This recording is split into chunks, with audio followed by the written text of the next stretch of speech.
Ola hei, helai kan na mun hi paheli antia khotlang tuipui ania lungpui chunga kan oma tuna hianin heng lai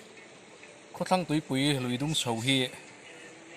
khumi Bangladesh anti tangkhuanin ron lai chho tranin Indian company ten ti chuanin he khotlang tuipui hi long lianina zo thei turin an siam don antia chung wang chuanin heng lai paheli hmuna lungpui moi tak tak kan tiang chi te suar ang chi teng te hi e abo mai dona an lai chuanin chu wang chuanin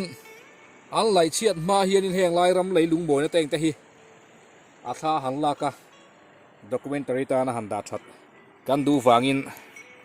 hala turin kan han chuak ania ma se ni a salut tuka amun ma hi a hla box sia chu wang chuan kalma thau ngai sia ni sa nuaya hianin a che tak tak theimang mia lo maya thlaka harsa highlight overexposure kan tiang kha atam lutuka lungte aloni boxia hei kan huang son so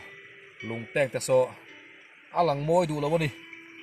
so tiang so yana var reu ro maya hetia mitlogina kan han huang hian camera hianin muthin lo ve deuh boka mitang tak takin camera hian na tho thei do wangin thala tur hianin eng hi poimo light a dik lo chuanin thalaka moi thin lawa chu wang chuan heng lai nature moi na hi light dik tak ne na light dik tak han ti mai la light fu deuh hnuaia lan tir moi tak lan tir kan du sia chu wang chuanin ti hianin dai lim nim ro ri re belin khi kan huwa hian reflectorin kain hlia tira dai lim kan han bel ta